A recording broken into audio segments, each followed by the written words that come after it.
Pushkin. Over the next stretch of revisionist history, we have a special treat for you. 6 episodes, all devoted to one theme, an examination of the many weird and strange corners of the American obsession with guns. It's about what we don't know, what we get wrong, how we screwed up, and how utterly bizarre things get in a country where guns stand at the center of our culture. Our journey begins in 17th century England with a mysterious merchant named John Knight, who inexplicably has become a 21st century legal celebrity.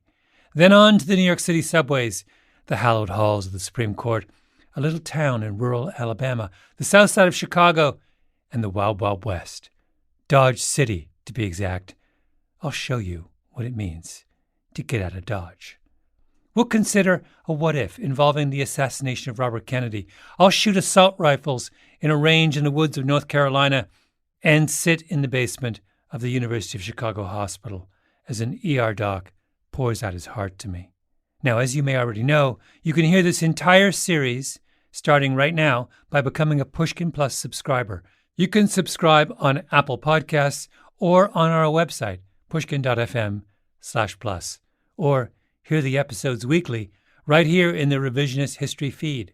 We'd also love to hear from you as you listen. You can write into our contact form at revisionisthistory.com. All right, here we go.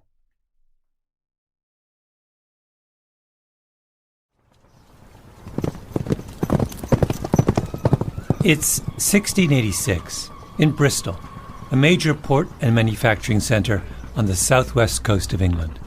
A local merchant named John Knight, Sir John Knight, is riding up a steep road outside the city to an Anglican church, St. Michael's on the Hill.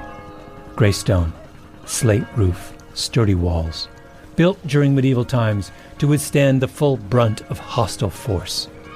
The city of Bristol, spread out below. Sir John Knight bursts in, and then, oh my God. John Knight!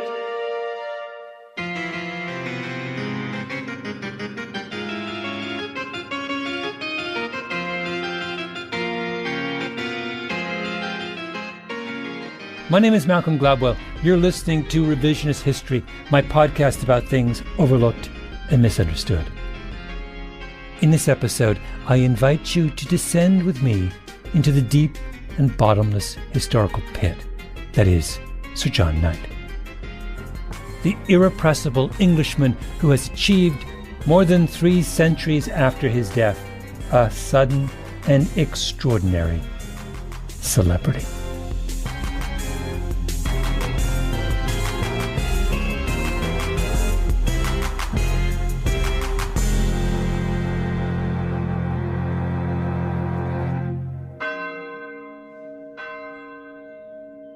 How was it that the John Knight case came to such prominence? Who uncovered it? It doesn't sound like this wasn't a case there wasn't a famous case in England at the time. No, I hate to say it's like, like if you talk about history, like, you can go to Africa and find a rock with somebody's name on it that says, founded by a white guy in 1918. No, it was existent, right? It was there. It's always been there. So I wanted to explain how that happened and why he matters. And I know that this is something you've thought about, so I naturally wanted to call you. First question, settle for me, who is the first modern legal scholar to reference Sir John Knight? Depends on what you mean by modern. William Hawkins in his 1716 treatise. I mean last 50 years, his most recent celebrity. Well, I mean, he was around in case law, not as common as he's been in the 21st century, but he was always around in case law to some degree. Shows up in a major 1843 case in North Carolina, and then another 1968 North Carolina case, among others. So yeah, I got really interested in the way the Second Amendment debate has been transformed, and in its sort of focus on history and The reason I got into it is I got really fascinated by the Sir John Knight case and how. Oh yes, right. And everyone says, "Oh, the person you have to talk to is Joyce Malcolm." So here I am, and here you are. Here I am. Yeah. Right. When you were doing your book, your original work on this, how did you come across the Sir John Knight case? Well, it was a long time ago now. John Knight's name is spoken first only in the smallest of historical circles. Then it gets repeated again and again with increasing frequency in bigger and bigger rooms. I was at a conference in DC where they were discussing Second Amendment issues, and they had people giving papers from all perspectives. And I was just there to offer some, historical input. And I found myself having to clarify some of the basic details. And misassertions had been made about what had actually happened. So I said I happen to know about this because I read a lot of the sources. Do we know what Sir John looked like? His family life? His personal circumstances? Not really. But we do know something of his character. Principled to a fault, contentious, possessed of a steadfastness of mind and deed. So he was a Bristol merchant. He was from quite an important Bristol mercantile family, and perhaps because his father had been a sugar maker, Sir John Knight appears to have gone out to the West Indies and spent a period of time there, apparently rather controversially, because when he then applied a couple of years before the period we're dealing with to be the governor of the Leeward Islands, he appears to have been vetoed by the people there, saying that from their experience of him, he was the last person that they wanted to come out as the governor. And it may have been partly his resentment at that throwback, people have suggested, may have been one reason why he turned against the government of James II, which up until that point he had been very strongly supporting. So he appears to have been a man of a short temper, much disliked by many other people, and highly manipulative. But do we need to make friends of our heroes? No, we don't. What we demand of our heroes is that they serve some larger cause, that they stand for something, that their name would be uttered with reverence on some grand stage. I know you've had a substantial debate with your friends on the other side about the Statute of Northampton. Do you know who that is? Neil Gorsuch, Supreme Court Justice, during oral arguments in November of 2021, posing a question to the legendary appellate lawyer Paul Clement. We haven't heard about that today, and I just wanted to give you a chance. Thank you, Justice Gorsuch. I'd say just a couple of quick things about the Statute of Northampton. Wait for it. First of all, I think that it was very clear from the Knight's case and the treatises that this court relied on in Heller that by the time of the framing of the Knight's case. John Knight.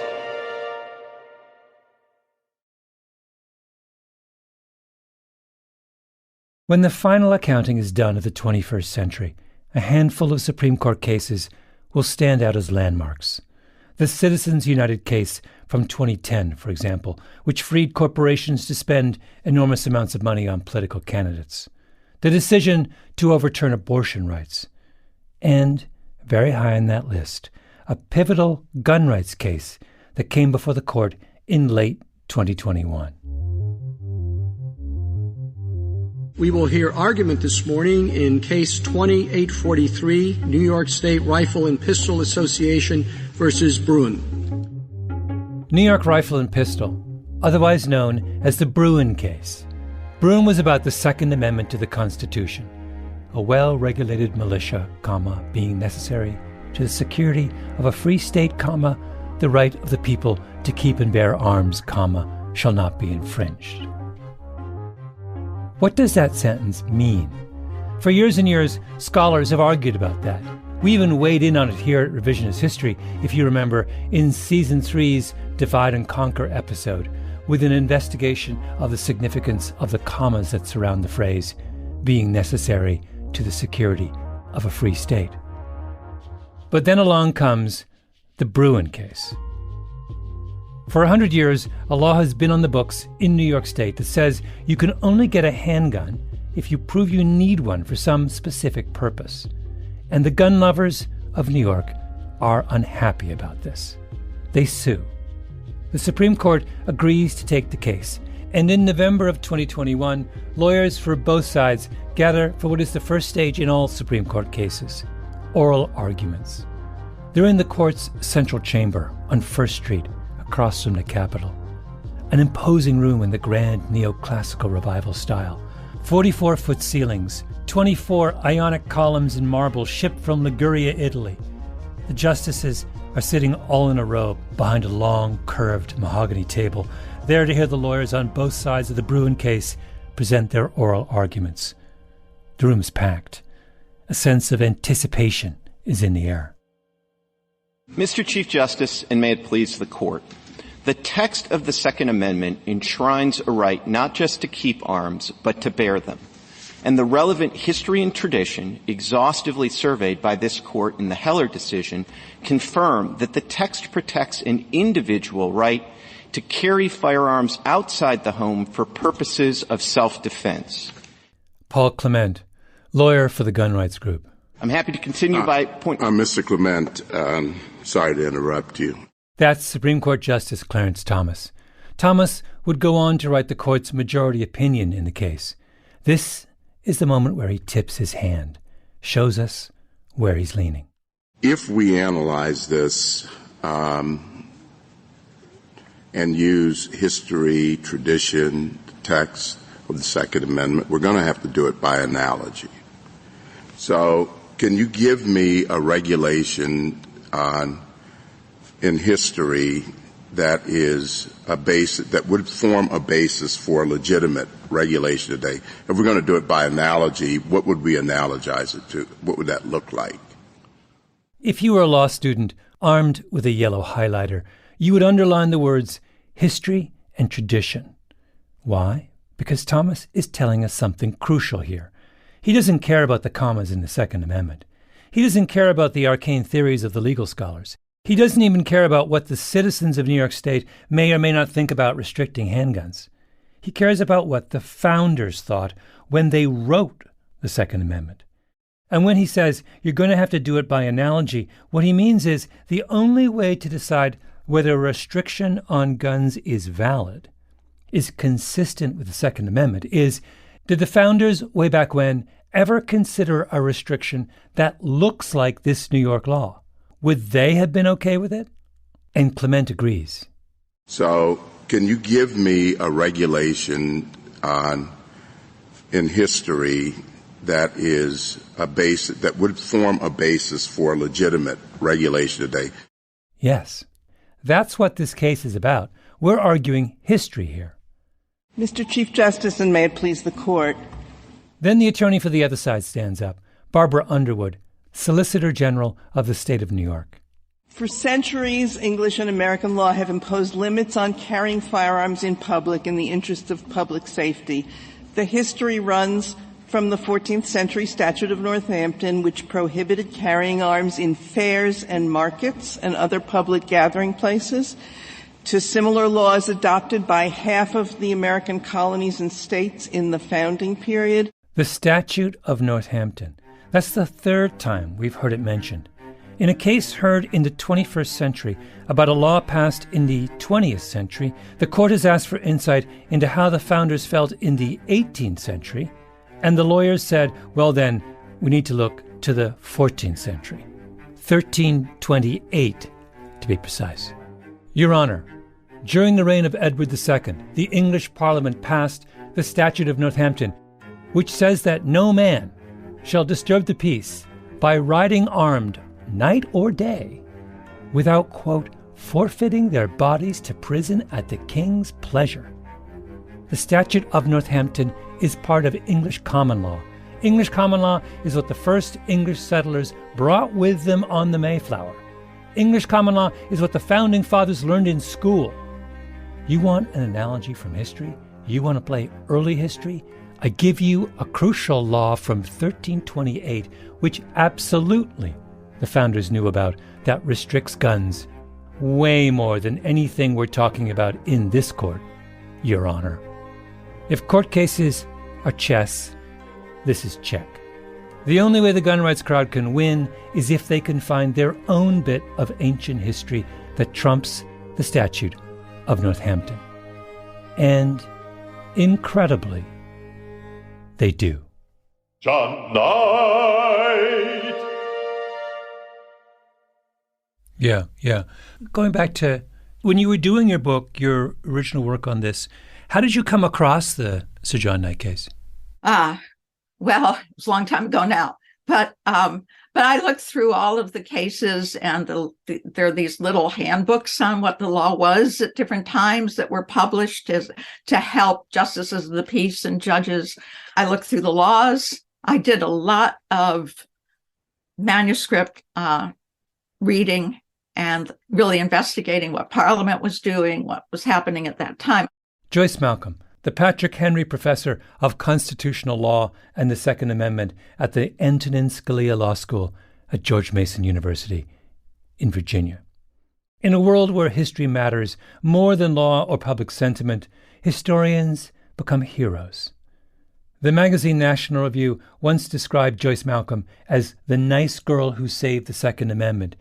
She, quote, looks nothing like a hardened veteran of the gun control wars. Small, slender, and bookish, she's a wisp of a woman who enjoys plunging into the archives and sitting through panel discussions at academic conferences. Malcolm felt the argument over gun rights had been set adrift from history. If we didn't know what the founders thought, how would we know what we should think? In her most famous book, To Keep and Bear Arms, The Origin of an American Right, she set out to answer that question. And while poring through casebooks from the 18th and 19th century, she found it, the key that unlocked the whole mystery. No more than a handful of paragraphs and a short summary, but the story it told was riveting. It's 1686. England is overwhelmingly Protestant, legally and officially dominated by the Church of England. But for a brief period in the 1680s, the king was James II, who was Catholic. And Church of England loyalists were outraged by the possibility that the king might try and empower his fellow Catholics. And one of those outraged Church of England loyalists was a merchant from the coastal town of Bristol, a man named Sir John Knight.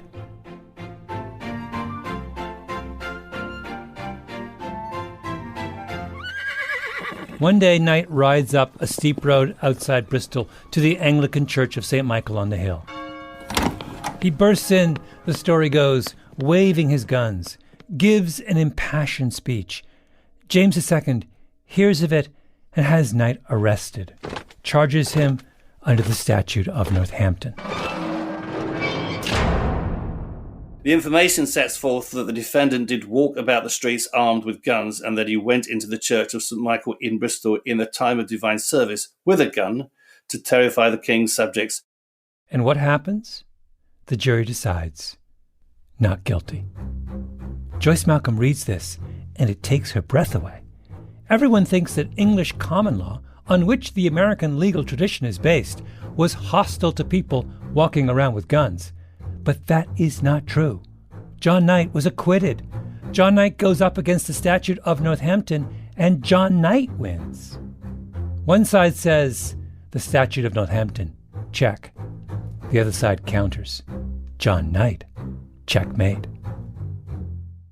So there's been this big debate about what the Statute of Northampton meant, but I can say that if it was archaic by the 17th century, it was certainly archaic by the 18th century when we got the Second Amendment, and for sure the 21st century. The nice girl who saved the Second Amendment. And if you read through the briefs filed before the Supreme Court in Bruin, what do you find? John Knight. Everywhere. We hear about the famous case of Sir John Knight. We get history lessons on John Knight. We learn that the legal entanglement he found himself in after he burst into the church at St. Michael's on the Hill is the most, quote, significant precedent, quote, in understanding a crucial turn in Second Amendment law. During oral arguments, Neil Gorsuch lobs a softball at Paul Clement about the Statute of Northampton. I know you've had a substantial debate with your friends on the other side about the Statute of Northampton. And Paul Clement knocks the question out of the park.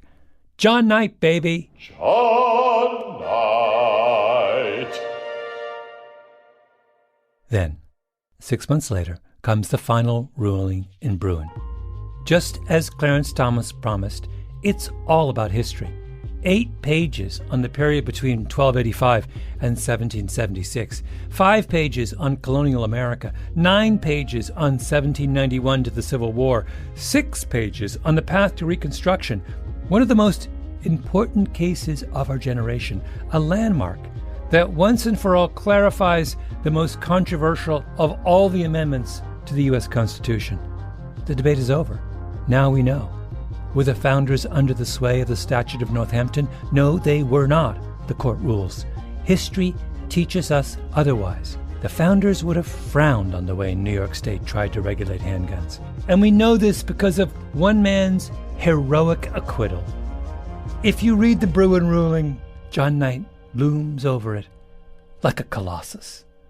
John Knight, John Knight, John Knight. He pops up again and again like a late 17th century whack-a-mole. I've been really drawn. In fact, this morning I was reading over again the stuff about the Rex v. Knight, the John Knight case. I called up a Second Amendment scholar named Patrick Charles. Before long, talk swung to John Knight. Of course it did. There's no quitting John Knight once you catch John Knight fever. But you know, it's a totally fascinating history taken in itself. But in context, the idea that, you know, in the middle of a contemporary debate about how to handle the possession of dangerous weapons in America, that we're spending our time obsessing about a case from the 17th century in Bristol in England is hilarious. Yes, on the one level, you're absolutely correct. Patrick Charles and I agreed that it was hilarious to spend so much time on John Knight. And then what did we do? We continued talking about John Knight. John Knight is the groundhog who emerges from his musty English lair every spring to cast a shadow across 21st century jurisprudence. The beaver who stealthily builds a legal edifice out of mud and sticks. The constitutional scholar and a founding member of the John Knight fan club, David Koppel, once combed through the library of an 18th century law professor named George Wythe, who taught law to a Supreme Court justice, a couple of presidents, some founding fathers. And he found that John Knight's name was all over law books back then. Surely this is all the founders were talking about over a good pipe and a bottle of claret in the drawing rooms of colonial Philadelphia. You were in Bristol not long ago. I was. My wife and I were on vacation, and as we were on our way from Cornwall to Wales, we did stop at St. Michael Church in Bristol, where all this stuff happened, because I wanted to see it, maybe see if Sir John Knight was buried in that graveyard. David Koppel, on vacation, says to his wife, "We cannot quit this storied isle without paying homage to the man whose brave example saved America from the tyranny of restrictive gun laws." And it was interesting. It's not a huge cathedral-type church. It's a medium-sized church, but it's up on the hill. As I learned the hard way, because I was driving a stick shift, and getting up that very steep hill was quite a challenge. Yeah. But you're in the area and you couldn't resist to stop by. And actually, I kind of want to see St. Michael's myself. Well, go ahead. Tell me why you want to see it too? Of course I do. I mean, who wouldn't want to learn of this giant in the place of his birth and death? But then, just as I was packing my bags for Bristol, I thought, wait, let me check in with a more disinterested historian of that period. I called around. Someone recommended a man named Jonathan Barry of the University of Exeter. When you, as a historian of this period, see the way that John Knight has suddenly popped up in American gun rights discourse, what's your reaction? Well, I find it bizarre because nobody in England's ever heard of him or the case, and it has no implication, as far as I know, in the English jurisprudence. Not that I'm a jurisprudent, it's of no significance. Huh. So in England, John Knight is a nobody. But in the hallowed halls of the Supreme Court, 3,500 miles away, he's a superstar. It's a puzzle. And it is for puzzles like these that God invented revisionist history.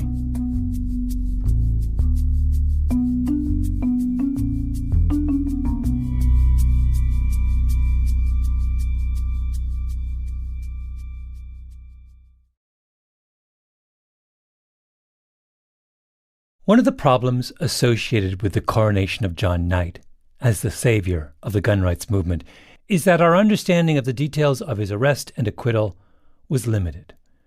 We had the verdict, but not much else.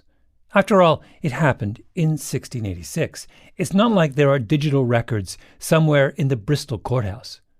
What was known about the case came from legal catalogues from the 18th and 19th century, the kind that a lawyer or a judge might subscribe to, that offer brief summaries, news briefings, of the goings-on in various courthouses around England. That's what Joyce Malcolm found in her Eureka moment.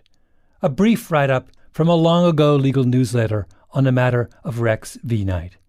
It was about a paragraph long. But let's be honest. One paragraph in a legal digest is not exactly the strongest of foundations for completely overturning our understanding of the Second Amendment. And, perhaps more ominously, the newly inaugurated members of the Sir John Knight fan club tended to be lawyers. And lawyers deal in black and white, hard facts, the letter of the law, tangible evidence. But now they had crossed over into the land of history. And history is not like the law at all. History is a living, organic thing that gets rewritten all the time. I mean, why do you think we call this podcast Revisionist History? Because historians love to say, wait a minute, I found something new that makes me think we didn't quite realize what we were talking about before. And in the case of Sir John Knight, that something new was the newsletter of the intrepid Roger Morris. Roger Morris. Roger Morris was a journalist who wrote a private newsletter in the 1680s for a variety of well-connected clients. Roger Morris knew everyone and everything in late 17th century England. He passed on high-end gossip. He told stories no one had ever heard before about brothels and prostitutes and somebody baring their breasts to the Moroccan ambassador. He wrote about how the ice was so thick in the long, cold winter of 1684 that people roasted an ox on the River Thames.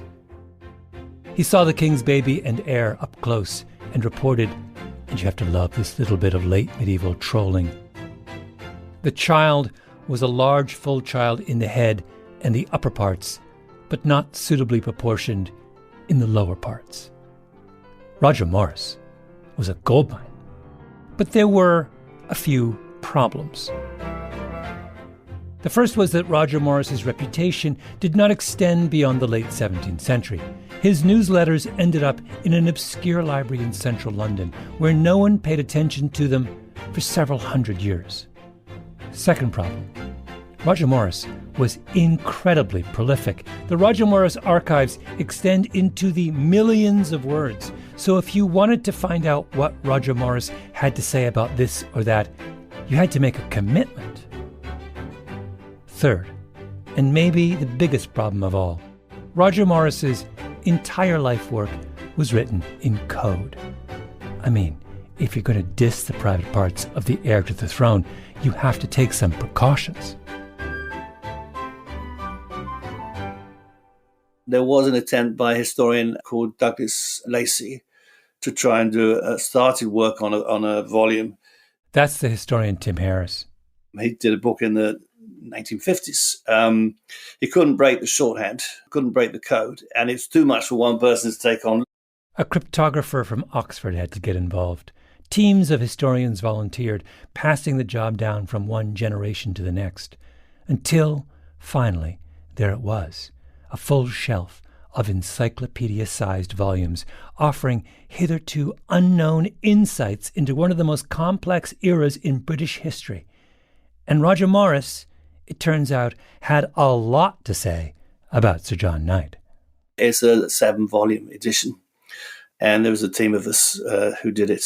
And now it's widely available. And because it's widely available, people are looking at it more and say, oh, there's not more we can find out about the Sir John Knight case. Yeah. It's an incredible source. It has lots of very valuable information and is clearly well informed. And if you can check his information against other sources, it's clearly accurate. But he also gives you additional information which you won't get elsewhere. So much additional information.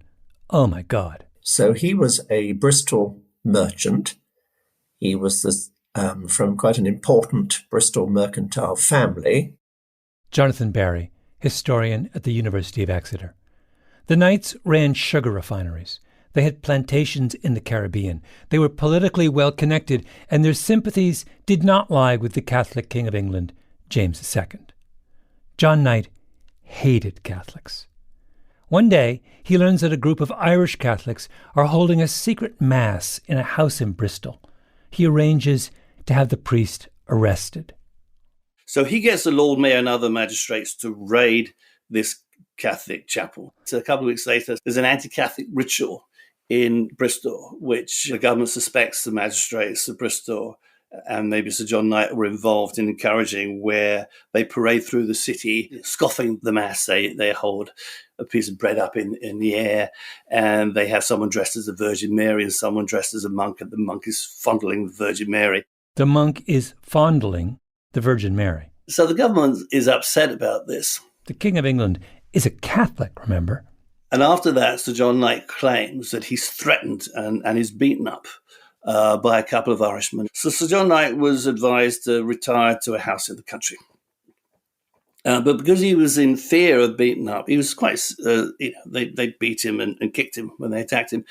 When he came into Bristol, subsequently, he came with a company of people carrying swords and muskets before him. But he left these at the walls of the city, because you're not allowed to carry arms into the city. Bristol had its own bylaws. Yes, you heard that correctly. He checks his guns at the gate. Now this is worth a slight digression. We tend to forget how violent and militaristic 17th century England in general, and a place like Bristol in particular, were. Jonathan Barry again. One reflection of the fact is that Bristol was a leading place for privateering, where basically you capture the ships of your rival traders, as it were, so you load yourself up. Bristol is just beginning at this period to get involved in the slave trade with Africa, which of course both involved the use of military force, but also, as you may know, one of the chief products that you actually took there to trade with was arms. And one of the things that Bristol and places around it were producing, in fact, were lots of arms, but also they needed weapons, cannons for their ships, and so on. So we have to imagine a society in which there are a lot of people that are used to using weapons. So why would the Knight case represent some kind of turning point in British attitudes towards guns? Bristol was awash in guns, so much so that they were forced to put gun control measures in place that put anything in America today to shame. I mean, I think it's absurd to think that the crucial issue here was about whether a man was bearing arms or not, because there were lots of people wandering around bearing arms. Anyway, back to our story with Tim Harris. And then on one day, he goes to church, and he does go with his attendant and goes with a gun and sword. But he says he leaves these at the porch with his attendant. The church is St. Michael's on the Hill, his church, the one overlooking Bristol. He gets off his horse, checks his weapons at the door. Isn't that enormously significant here? So here we have a case that Second Amendment types are claiming is this enormously important precedent for the right of an individual to bear arms. But the individual in question checks his arms at the door of the church. I mean, it's like it's nothing to do. He's not waving his gun around or claiming he can wave his gun around. He quite willingly adheres to local norms about where guns should and shouldn't be carried. Yes, that seems to be the case. Okay. So Knight enters the church and he shouts out, "The Catholics are trying to kill me, and they're going to try and kill you too." Another quick digression. I asked Jonathan Barry about that moment. One question before we go on with the story. I wanted to go back. How Catholic was Bristol in this era? So if almost non-existent. Oh, wait. So John Knight is going into this parish church and saying we're all in danger of being God-freed by the Catholics. Somebody. And the number of Catholics in Bristol to have conducted such a plot was minuscule. So he goes into this church and he tries to kind of whip the church up into a frenzy about the Irish threat. And the government says, "You've gone too far." He's implying that the Catholic king is somehow conspiring against his own people. And that's when he gets in trouble with the law. Yes. He doesn't sound very likable, Sir John Knight. Nobody appears to have liked Sir John Knight. No.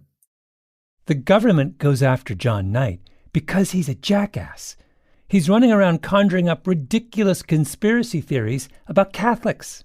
So the charge, all the newsletter accounts I've read emphasize that it's the words that he spoke in the church, and therefore this was proof of his disloyalty. That was a key issue for why they wanted to arrest him. Now they decide to get him on the Statute of Northampton, which is a statute from 1328 saying it's a breach of the peace. And he pleaded not guilty. He claims that he didn't take the gun or the sword into the church. He left it outside. And the church is actually just outside the walls of the city of Bristol, as it was back then. It's a Protestant church, obviously. And he leaves the gun and the sword outside. And the jury said he's got a proven track record of being loyal to the government. And so they found him not guilty. Because he didn't brandish a gun in church. The jury didn't find him disloyal because they knew he'd been loyal to the previous Protestant king. He wasn't armed, so they couldn't get him on that. He just didn't like Catholics. And so what? This is Bristol in 1686. No one in Bristol in 1686 likes Catholics. The case against him is dead on arrival. And by the way, no one knows this better than the government. So they actually don't want to prosecute Knight. They actually want Knight to apologize, and then they try and bury the case. That seems to be what's implied in the newsletter accounts I've read. That doesn't happen. They would have preferred if he'd apologized, and they could have said, okay, we'll let it go. So, to recap, John Knight's episode in the Church of St. Michael has become a heroic moment to the American gun rights movement, even though John Knight wasn't actually carrying a gun when he entered the Church of St. Michael, even though the case against him had nothing to do with guns, even though Bristol, in fact, had gun control ordinances that puts every gun control ordinance in America today to shame, and even though the whole brouhaha was just about him being a bigot who was terrified of a Catholic conspiracy taking over Bristol, even though there were hardly any Catholics in Bristol. And even though the whole case was dead on arrival and Knight could have apologized and made it all go away, and just didn't feel like it. But the only way you would know all this is if you were willing to wade through the 7 volumes of Roger Morris's coded newsletters.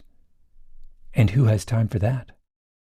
I was reading did you read, there's the historian Tim Harris wrote an essay on. Yeah. I was amused to see there was he talks about the Sir John Knight case, about how when he goes to the church, the Protestant church, right, to speak to what he thought was the threat being posed by the Catholics in Bristol, he insists that he checks his weapons at the front of the church. And he also says that when he goes into Bristol, he abided by the bylaws of Bristol and didn't carry his weapons into the past the city's limits. I wondered how Joyce Malcolm made sense of all these new facts. The Roger Morris newsletters were finally decoded more than 10 years after she wrote her opus To Keep and Bear Arms. So I'm just curious, how do those sort of two facts fit into this story? So even if the Sir John Knight case represents some kind of affirmation of the individual right to peaceable carry, Sir John Knight himself is complying with some pretty strict gun control laws, isn't he? I think, to be honest, I think that Professor Harris is wrong. First of all, because there was all of these duties and requirements to protect yourself, and in the judge's opinion in their Sir John Knight case, he says that the law allows gentlemen to go about with arms as long as they're not, unusual and dangerous weapons. So the judge seems at odds with Professor Harris. Mm. But what do you make of Sir John Knight's claim that he checked his weapons at the front of the church and didn't carry his weapons into the city of Bristol? I find that very odd, because if that were the case, if there was a law that he couldn't carry his weapons into the city of Bristol at all, that the whole city was what we would now call a sensitive place, that no one could wear, it goes against your right to protect yourself. It goes against your right to protect yourself in your house. It goes against the judge's ruling. And to be honest, Professor Harris is British. They don't think much of the right to be armed. The homicide rate in the United States, if you're wondering, is 4.5 times higher than the United Kingdom. When I explored that right and told my British friends about it, most of them didn't even realize they ever had a right to be armed. There's this whole history that they haven't looked at. And I think it was because, as I said earlier, I asked an American question. We were interested in that. They weren't particularly interested in a right to be armed. And so it wasn't something that they had studied or been even very curious about until I started to write about it. Yeah. But if the British aren't interested in a right to bear arms, then why are we drawing on why is British tradition relevant to the discussion of American individual gun rights? I think this was a history that was lost to them. I think modern British people have a different view of it. They're much more dependent on the state taking care of them, particularly since World War II.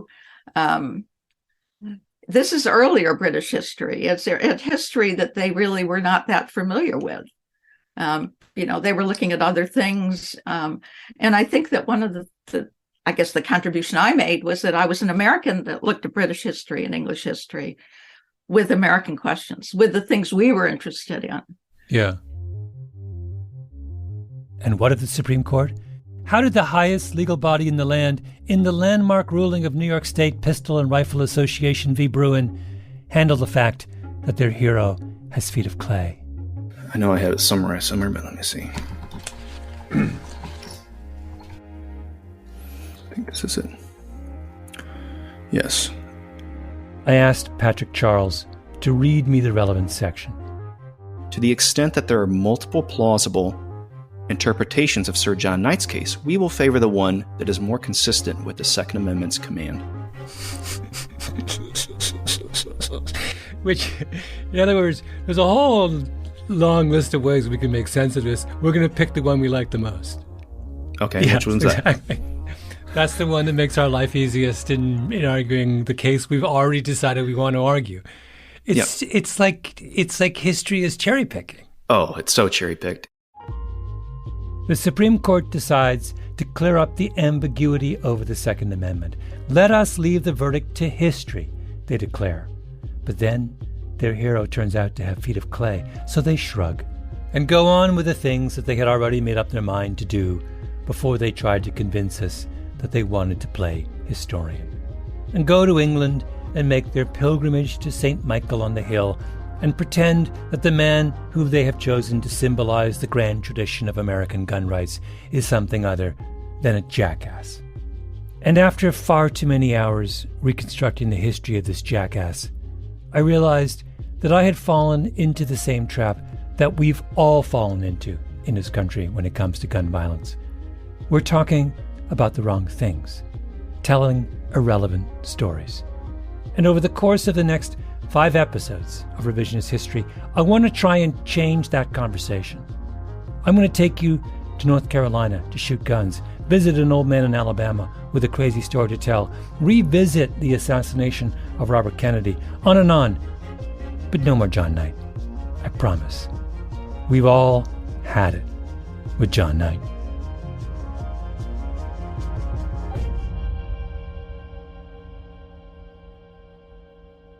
What kind of person was he? Not sort of person I want to have a drink with. It was a nasty piece of work, really. He was vindictive and spiteful. He's a bigot. He's a troublemaker. He's obviously deliberately going out to try and provoke trouble in April 1686 when he gets this priest arrested because he's stirring things up. So, not a nice piece of work. That's my basic view of him. He's involved in the slave trade as a sugar refiner. I would hardly see that he was a sort of hero figure that champions of American liberty would want to celebrate, although maybe that's not the point. John Knight.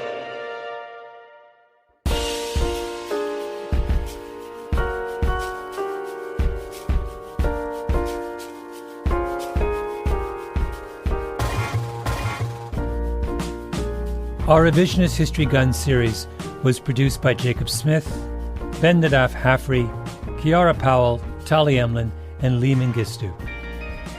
We were edited by Peter Clowney and Julia Barton, fact-checking by Arthur Gompertz and Cashel Williams. Original scoring by Luis Guerra, with vocals in this episode by the magnificent Ethan Hirschenfeld. Mastering by Flawn Williams. Engineering by Nina Lawrence. I'm Malcolm Gladwell.